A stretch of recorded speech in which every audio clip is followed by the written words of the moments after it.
Okay, we're going to try this for the fourth time. Oh, have mercy, this day will not end. So I am at san diego county.gov. There is going to be a meeting on September 11th at 9 a.m. We are talking specifically about the Board of Supervisors land use meeting, okay? It is important for you to have your voice heard. You can attend that in person and do that. You can phone it in. There is a way to do that. Or you can actually use their e-form, which is what I'm going to teach you how to do today.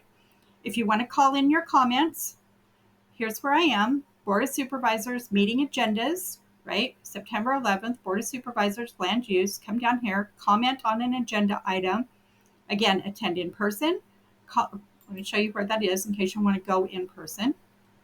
The actual address right here is the board chamber room 310, which is located in the County Admin Center at 1600 Pacific Highway. If you want to speak at the meeting, you do need to fill out a request to speak form, and those are available when you get there. So it's kind of like speaking at our city council meetings. If you want to comment by phone, they have a form here for you to fill out. You can watch and listen. They'll give you instructions of how to call into the meeting. But you can also comment online with the e-comment, and that's what we're going to talk about today. So let's just go back one. So we're going to look here. We can see that we have agenda documents. When we open our agenda documents, we come here to the meeting. Again, it's the Board of Supervisors land use. It's 9 a.m. We have agenda materials. We have a PDF of the agenda, and we have e-comment over here on the end. If you just click on that, it's going to show you the agenda items of what they're going to talk about. You can see that they have this on the consent calendar to just continue. Yep, we agree. We still have a local emergency. Yep, that's true. Here's the problem. It needs to be more than just this, yep, we still have a problem. This goes into kind of all the attachments and pieces. We're going to open that up in a minute. So when you click on this, what it does is it opens a brand new page. And it gives you an opportunity to speak, right, by typing your answer in advance. So you have to fill out your name, your email address, where you live, your zip code. And then, do I oppose? Am I neutral? Or do I support? No? Yes. Yes, we do support that you continue the known emergency declaration for the known emergency. Yeah, that's what we're telling people. That's what we want to say. But here's the thing. We want to say more than just yes, because the time has gone and passed for this to just be another agenda item. They started this all the way back June of last year. And what they did is they said, oh my gosh, we have an emergency. And you know what? We know that's affecting businesses. And we know that that's affecting health. And we have the water people, they've done their job. So we know that the beach is a hazard and that the ocean is a hazard. That's why we have those signs up at the beach that say beach closed for more than 1,000 days in a row now. But the county needs to do more. First of all, these guys are supervising, right? Why are they not supervising the air quality pollution people? Because the air quality pollution people should already have given them data the same way that the water people have, so that they know what the emergency is. This is not rocket science, right? You can choose to not go to the beach. You can choose to not go to the ocean. You cannot choose to stop breathing air. And even, we all know this, even if you close up your house, you still have stink problems, right?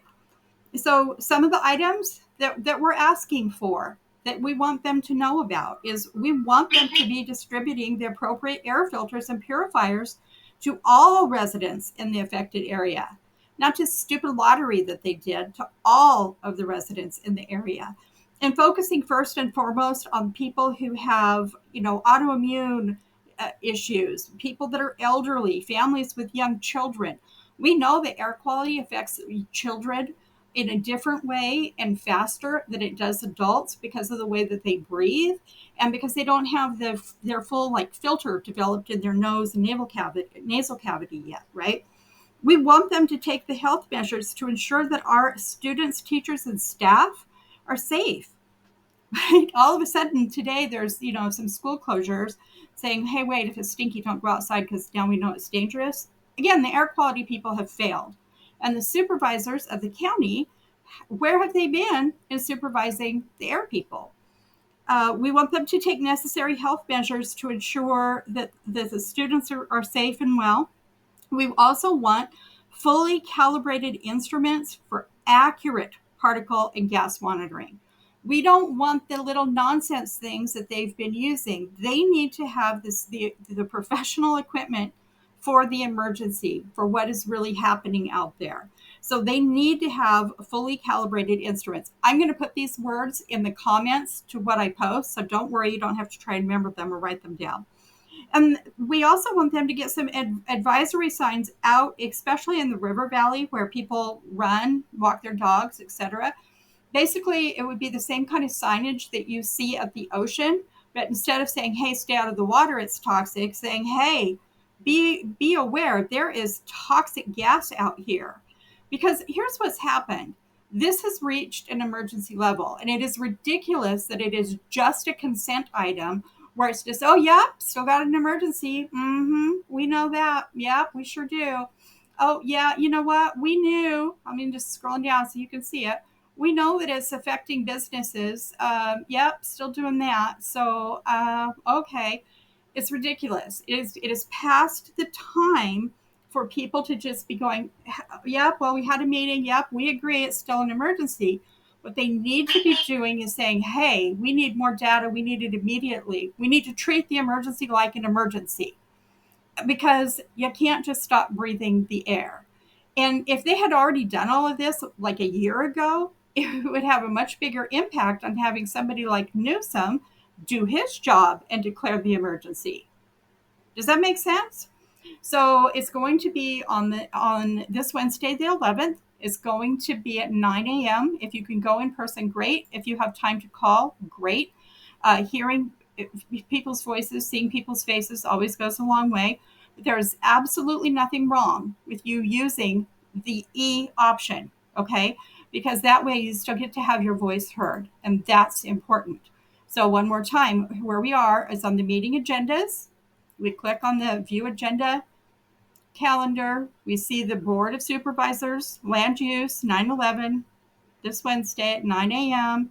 All the way to the end. Click on the e-comment. Scroll down all the way to number 3. Make no mistake, they're going to say, yes, they're going to pass this. The problem is we need them to do more than just pass it.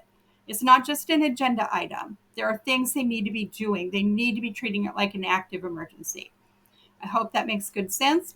Those items, I will put those, like I said, in the post, those 4 things to ask for, and that way you can grab those out of there. And thank you for being part of the solution, because when we fight together we demand that they take care of us, that they do their job, that they don't just cash their checks, that makes a huge difference. And that moves things along so much faster.